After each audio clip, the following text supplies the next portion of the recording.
Assalamu alaykum, hörmətli görürmənlər. Eynək proqramımıza xoş gəldiniz. Elşad sizin xoş gəldiniz. Aleyküm assalam, hoş bulduk. Yaxşı görüşdük. Bugün görürmənlərinin huzuru hamda başqaça yeniçi bir fikir bilan aldığınlara çıxıb durubdimiz. Hamda özümüzningki ana temasını başlaşdan burun.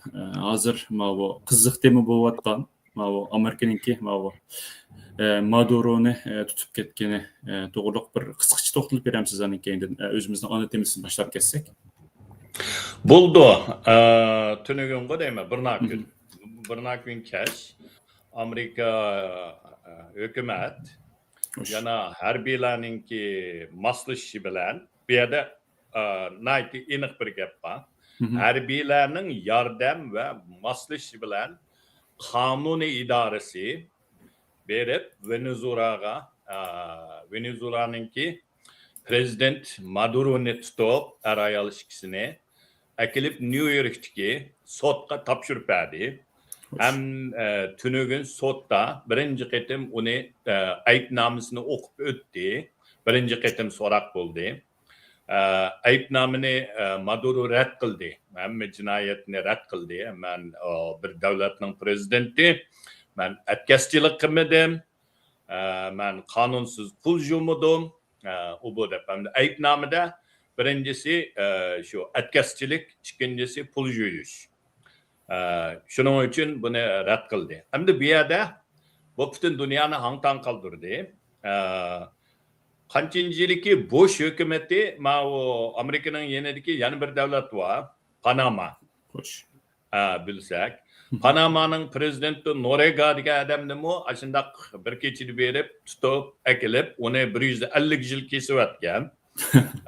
Prezident Trump çıkandan ki onu kalan yıllarını keçirim kıvattı. Yıkında onu koyuvattı.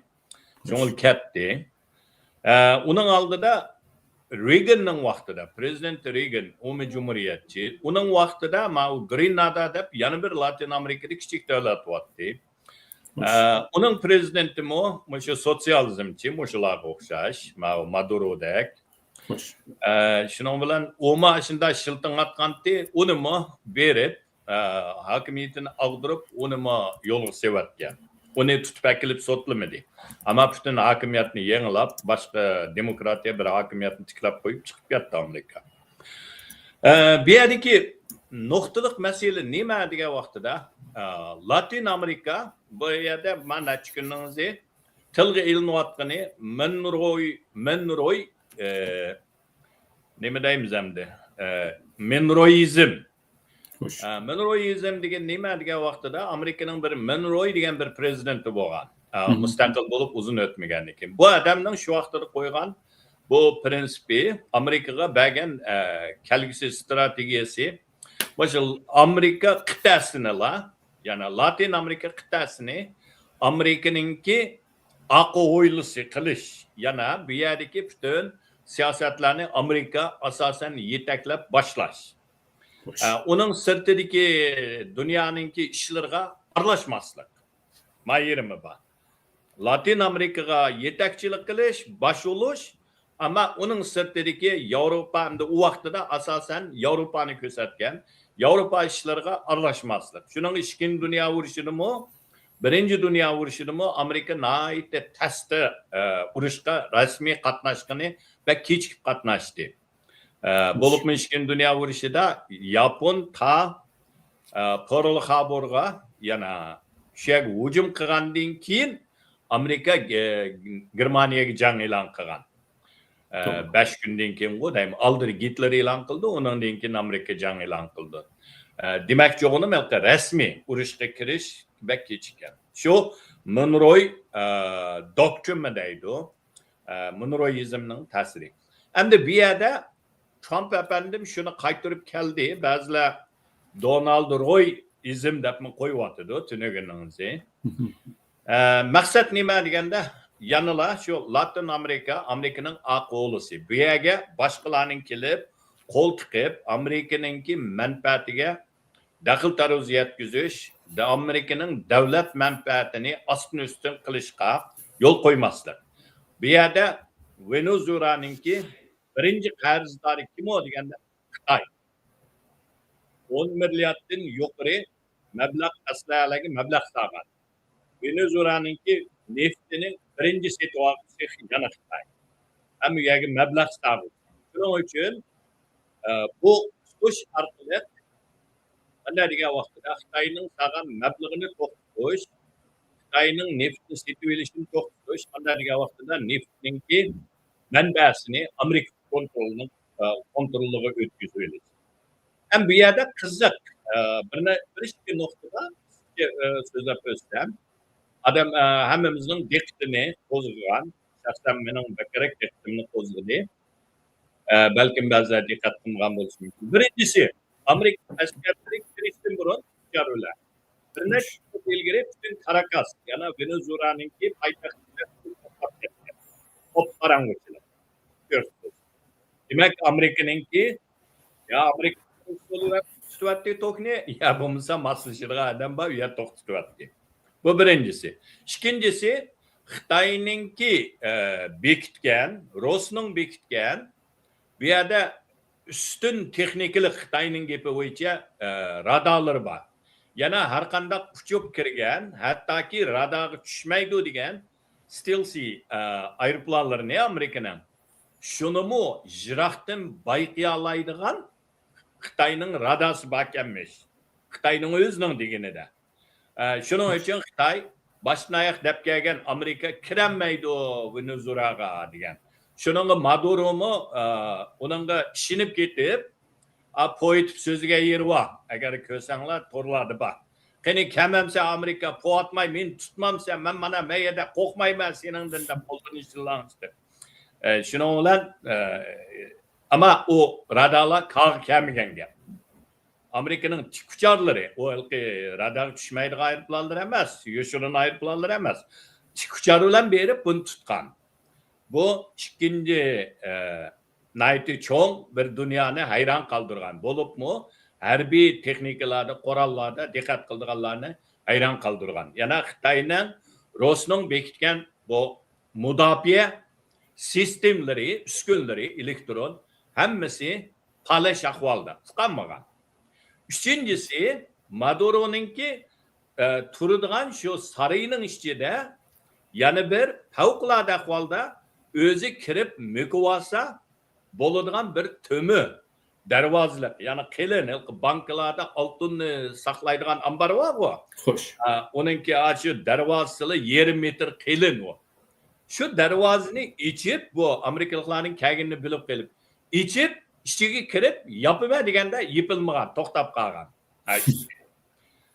Bu yerda demak, nima deganda Amerika albatta, menimcha uning yanada Amerika uchirib axborot yetkazganlarning borligi aniq.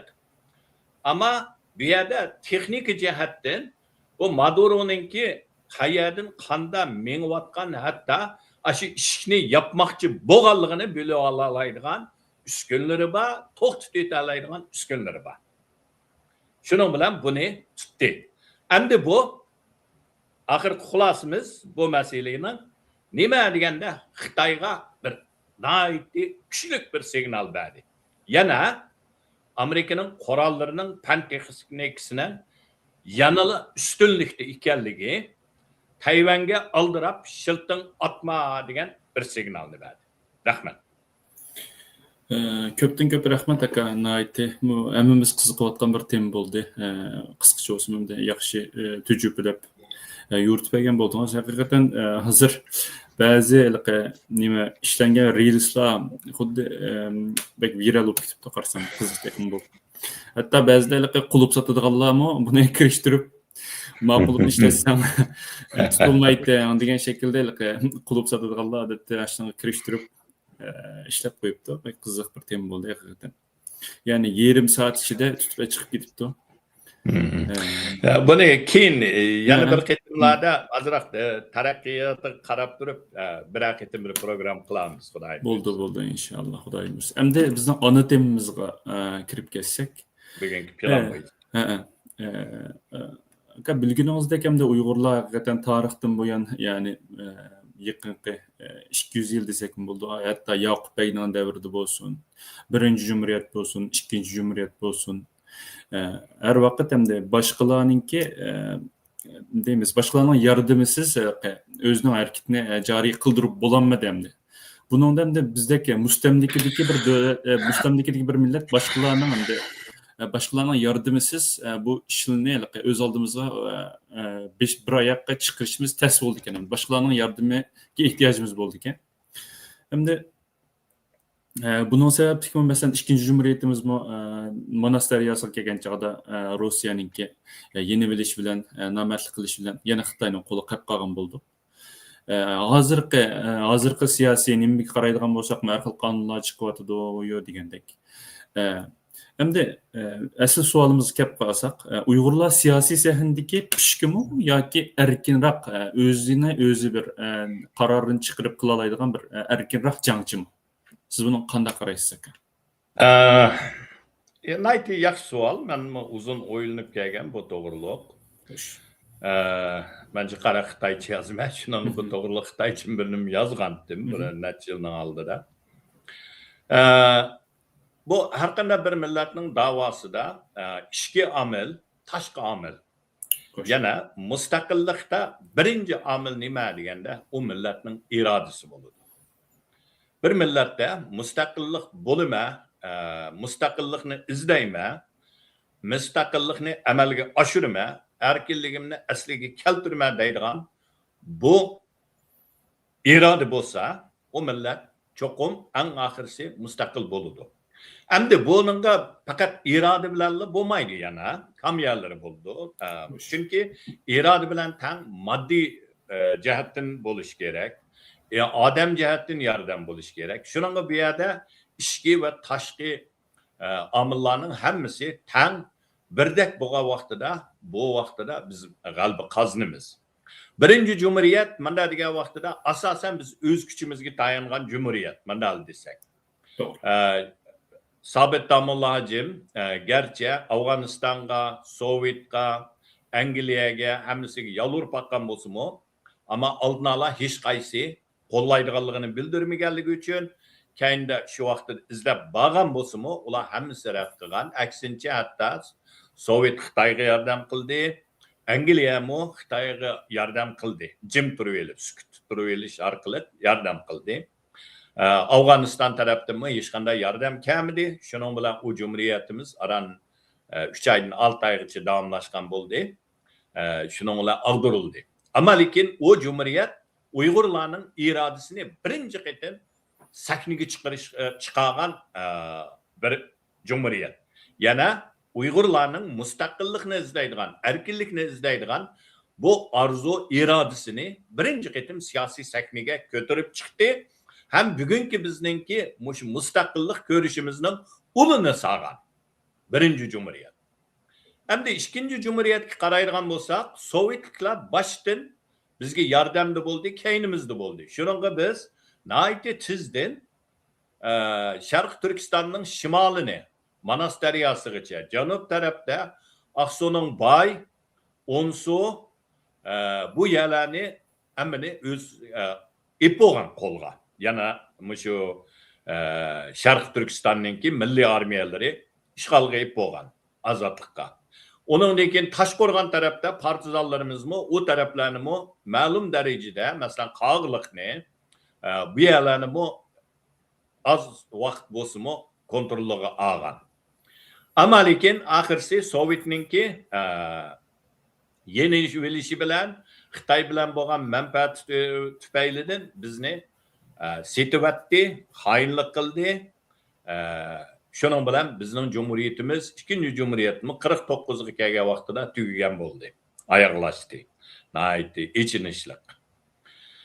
Endi biz hozir chet elda da'vo qilyapmiz.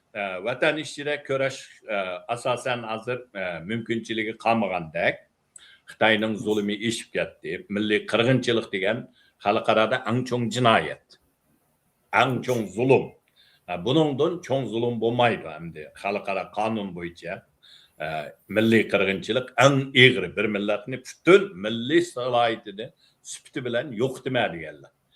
Shuning uchun bu kurash hamda siz deganga o'xshash Yoqub Bekdan hisoblab kelsa Qashqariya davlatidan 200 yillargacha berib qoldi. Shuning bilan bizda odamlarimizda ümidsizlanish bor.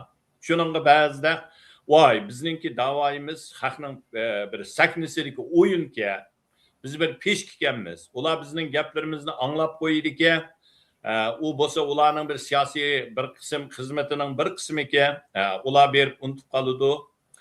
Biz kelib yana zulmni tortimiz. Masalan hozir yana zo'r bir turkumdagi Uyg'urlarningki urug' tuqqanlari yana izderaksiz. Yana turmalarda, lagerlarda. Masalan Raila Davud deymiz, Yalqin Ro'zi deymiz, Toshpo'lat deymiz. Xalida İsrail deymiz. Shundaychiq yozuvchilarimiz, sarxillarimiz hammasi turmada. Ba'zilar berib kelyapti. Shuning bilan umidsizdanish yana qaytadan ko'tarilyapti. Shuning mening bu yerda deydiganim to'g'ri, ba'zi vaqtlarda ba'zilar bizning foydalanimiz deydi. Bu tabiiy. Bu bir yoshirdigan narsa emas. Men burun deb kelgan Uyg'urning manfaati, Amerikaning manfaati ikkisi bir yerga kelgan vaqtida Amerika bizni nihoyatda kuchli qo'llaydi. Hattoki biz bilan tang kurash qilishi mumkin. Vaqt kelgan vaqtida bizningki askarlarimizni harbiylab berishi mumkin. Ama manfaati bir yerga kelgan vaqtida xuddi Sovetlarga o'xshash tashlab menishi mumkin. Chunki Amerika Vyetnamni tashlab bergan o'z vaqtida 70-yillarda boshqa jiqyalarda tashlab manganlari biz ko'ryapmiz yaqinqi zamonda. Mana Afg'oniston bilan 20 necha yil urush qilib oxirida ham Talibanga shu og'dirayotgan Taliban yana qaytib keldi. Shular tashlab berib yen chiqdi. Shuningga bu yerda har bir davlat bizdan foydalandi. Endi bu yerda men bir misol keltirib so'zlashni yaxshi ko'rdim. Men burun sahnaga chiqib rol elish uchun hammadan berib rol ololmaydi. Men Hollywood berib, mening rolga chiqqim bor, ma kinoning roliga men chiqay desam meni olamdi deganda rejissor olmaydi. To'g'ri. Mening shu rolni chiqishga tayyor bo'lishim kerak. Oldi bilan qobiliyatimni ko'rsatishim kerak. Fazilatlarimni ko'rsatishim kerak. Shuning bilan hamma jihatdan men qoyil qila olsam, rejissor balkim okey, rolga chiqar deydi. Shuning bilan rolga chiqamiz.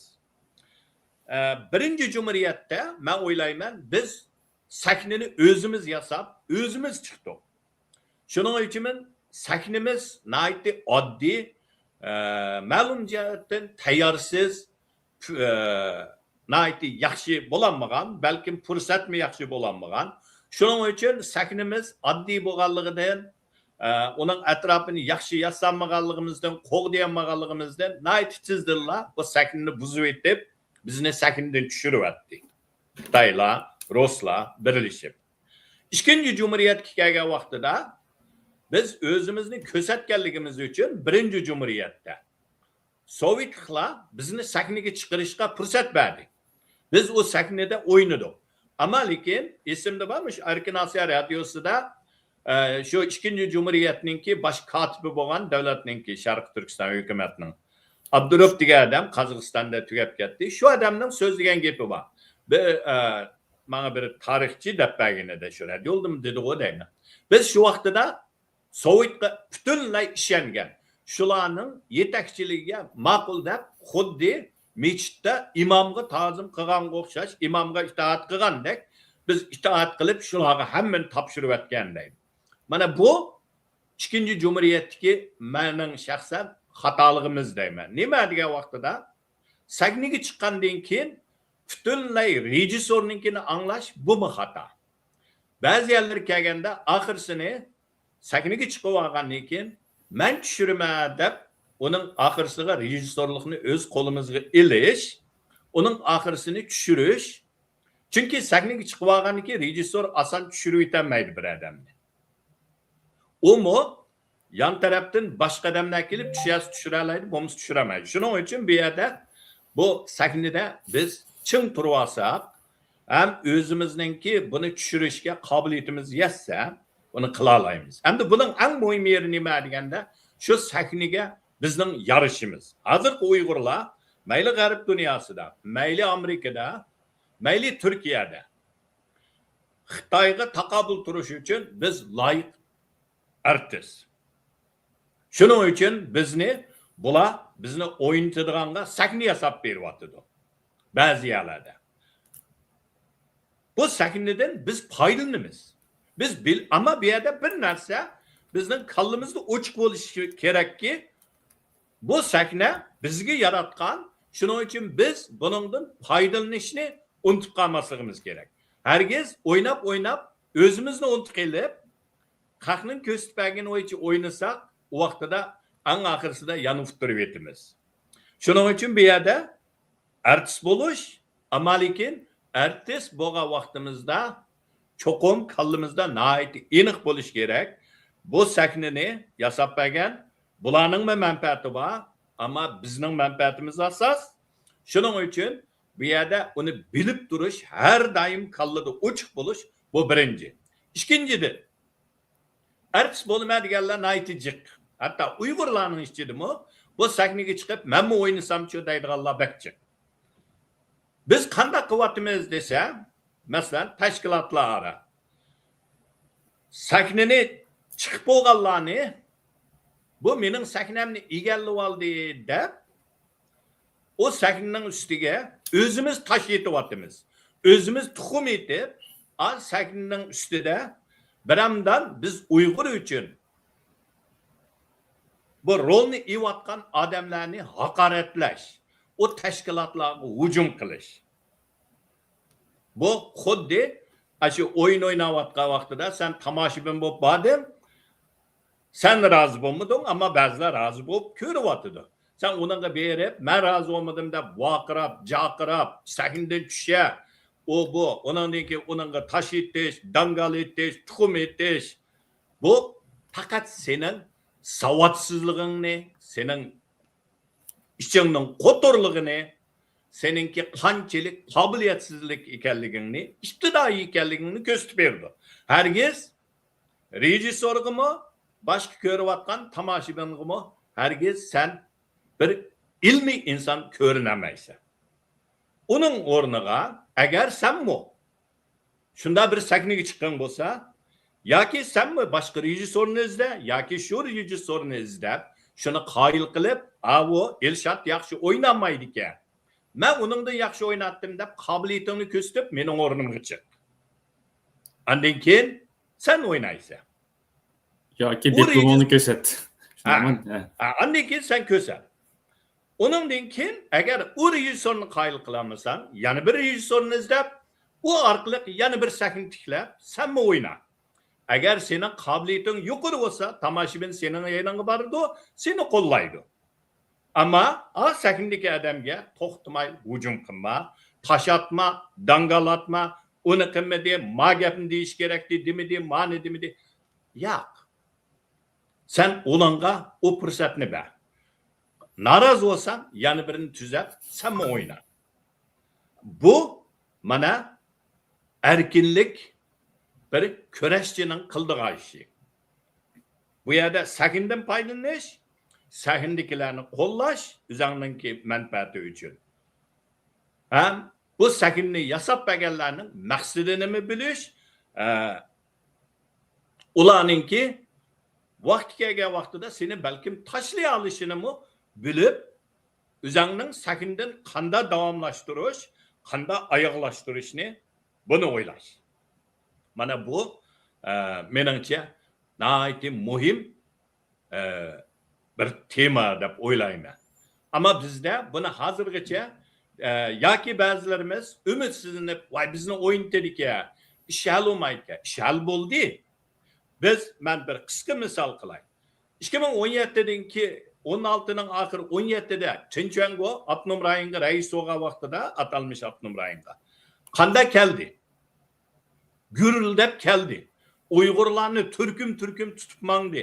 Lagerlarni har bir do'qmishda, saqchixona har bir do'qmishda. Shunda gurkirab keldi. Uyg'urni yavitma dedi. Xi Jinping boshliq Xitoylar Uyg'urni shu bo'ronda biraqli yavitimiz dedi. Yalaldimi? yalanmidi. Uyg'urni tugatanmidi. Buning tipdagi sabab nima?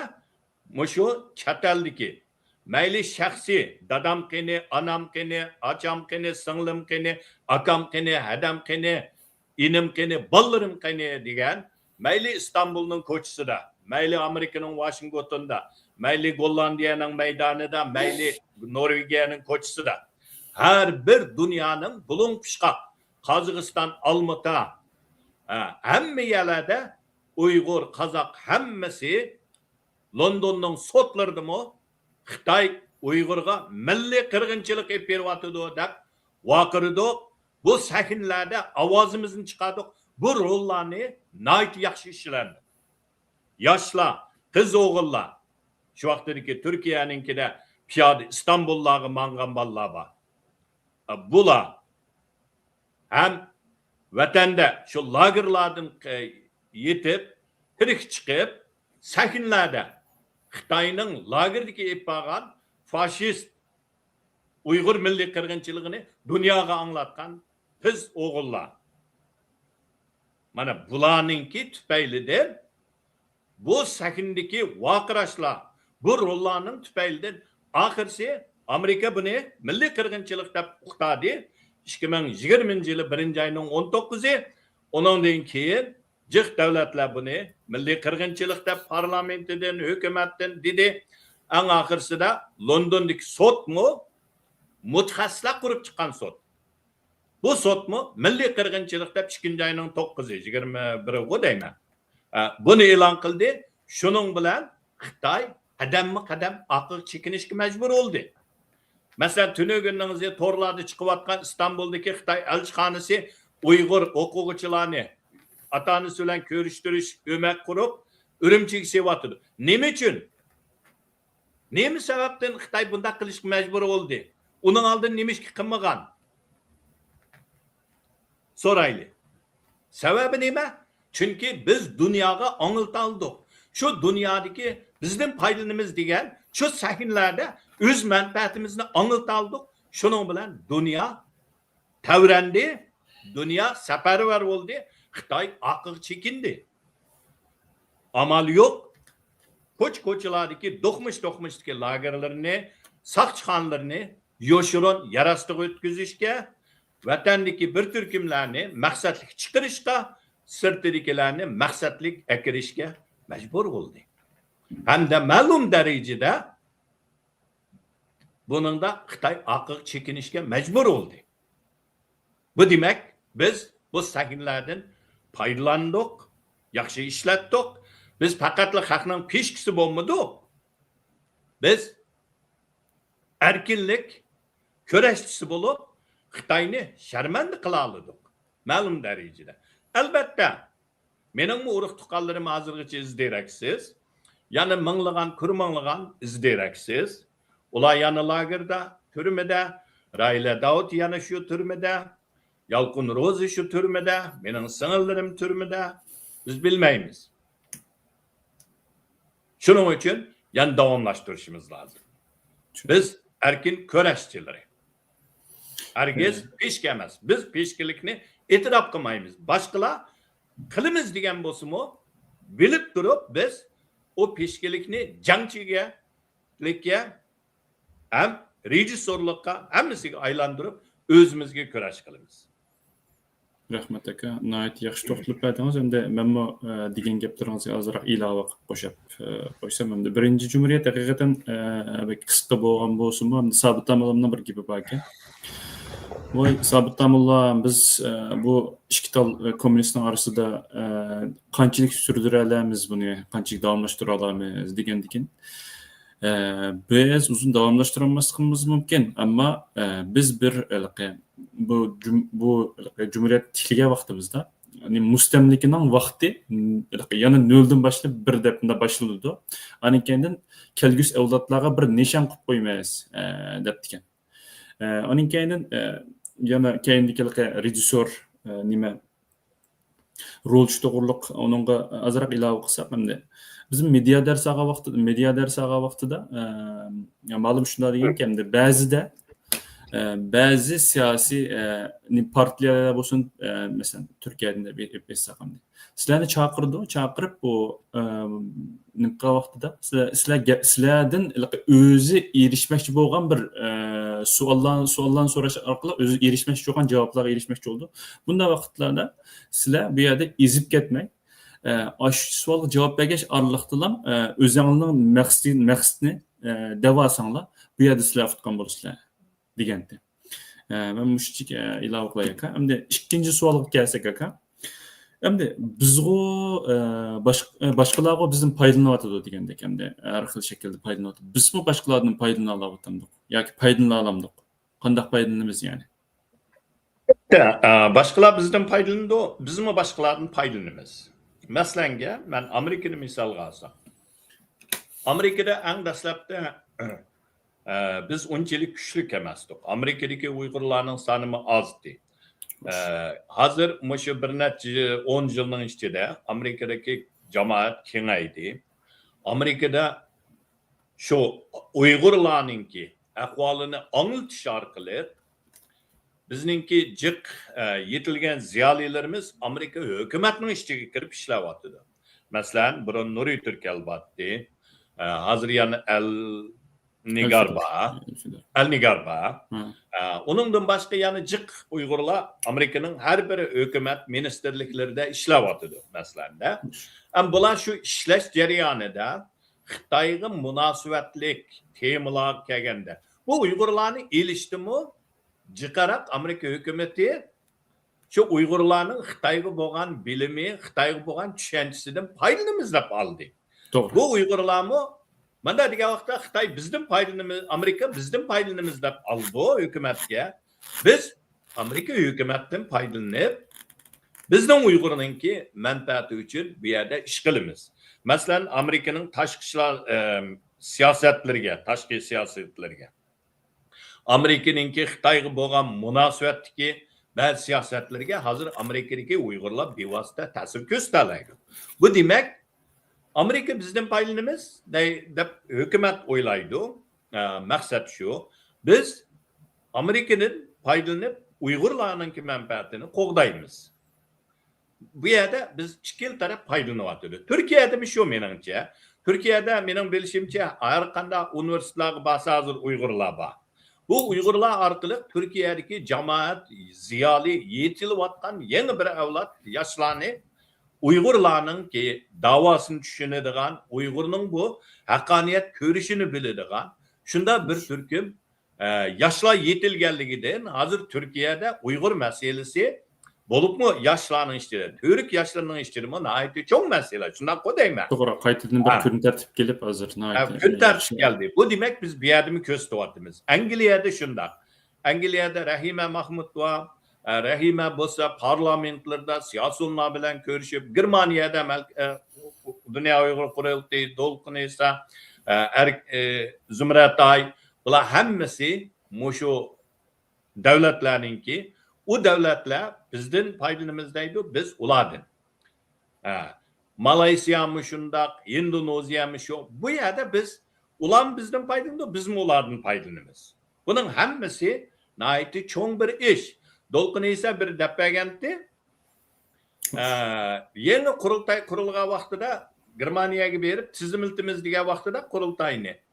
Germaniya hükümetinin şunu tizimlaydigan Ichki ishlar ministerligining naiti tasda unaptiki bu bizga bir avarchilik, shu Xitoy bilan bo'lgan munosabatda bu bo'lmaymdiki u bu deb aql so'rab. Ammo keynida araliqda bir mezgil biz qurultayni Amerikaga yetkazib kelamizmi, u bu degan bir masalalar bo'lgan qurultayda. Shu vaqtda Germaniyaning anglab kelib, bu Germaniyadagi Uyg'ur qurultayning rahbarini chiqartib, ya ko'chmanglar, mashada turinglar. Meşet tutsanglar biz şarait yaratib beramiz, yordam qilamiz. Bu sizlarga mo foydali, bizga mo foydali deb. Nima uchun degan vaqtida qurultayning Germaniyada bo'lganligidan Xitoy Germaniyaga nayt xushomat qiladigan jihalarda bilan beradigan bo'g'ashqa Germaniyami buning qimmatini bilgandan keyin boshdagi ishkilanishidan o'zgarib, biz ketmasa deydigan manda keldi. Demak, ularmi bizdan foydalanadi, bizmi ulardan foydalanamiz. Hem bu imkoniyat mevcut her qanday bir davlatda. Mesela Malaysiya en dastlabda nihoyatda ishkilinib bizni qabul qilgan. Birinchi qatam Malaysiyaga men Ömer Qanat, Turg'un Ajim hozirgi qurultay raisi uchimiz bor. Baga vaqtida hozirgi Anvar Ibrohimning ayoli shu vaqtida muavin bosh ministerdi. U shu ayol bevosita ko'rishdik, paranglashdik ishxonasida texi. Shuningdan keyin Malaysiyaga Xitoy nihoyatda jiq mablag' selish, besim qilish bizmi to'xtamay bora olyapmiz hozirgacha. Mesela Abdülhakim İdris bardı, Kurultay'ınki barıvatıdı. Hazır hatta bu kengiyip Afrika, Latin Amerika, Brezilya, Argentina bu hem devletler bir vatıdı. Bu demek ne degende bu devletler mu bizim kıymetimizni bilip bizgi sakni artıp bir vatıdı. O hem devlet official hükümetin teklifname evetmeydi o. Cık demokratiya ellerde NGO deydi o. Bazı yerim demokrat ellerdi o. Muşunun okşaş, hükümet emas teşkilatlar var. Ama bularının hükümet bilen münasebetine ait yakın. Şunun için hükümet özü çıkmay, Allah'a, sizler Allah bilen hemkarlışınlar, ekilinler degenden ki bizning vakillerimiz bardı o, yer faaliyetlerini kıldı o. Onun deyin ki Xitay bilen bular, Xitay'ın paylandı o. Bizden paylanıp Xitay bilen soruluşudu. Ama lekin bizmi davayimizni anıltımız, şu arkalı bir pütümüzni bir tıkıp aldık bu yerge. Onun kendinden kadem kadem. Mesela Malaysiya'da hazır bizim teşkilatlarımız var. Kurultay'ınki, yetekçiliğindeki. Endonezya teşkilatları var. Ulanın hemmesi Malaysiya'daki Malaylar terkip tapkan, Endonezya'daki Endonezyalıklar terkip tapkan.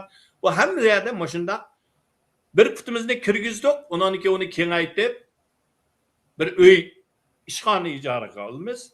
Onun için üyede anlatış devamlaşıdı, normallaşıdı. Bu demek bu şaraitlerden biz payını alayımız. Herkes bir yerde bizimle oynaydı o. Depla biz selbi tarafını görüp, icabi tarafını görenmesek bu dava toxtab kalıdı. Ümitsizlensek, tekimi ümitsizliğimiz, ümitsizleniş ahirsi gumranlık kapırdı. Şunun için ular bizden paylandı, biz ulardan paylanımız. Her daim inik kallımızda bilişki tegişik narsa ulamı bizden paylandı.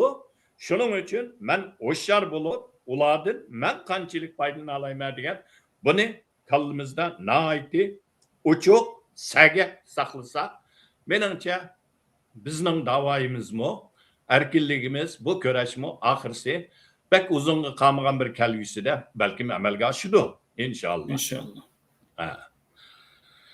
Hoş.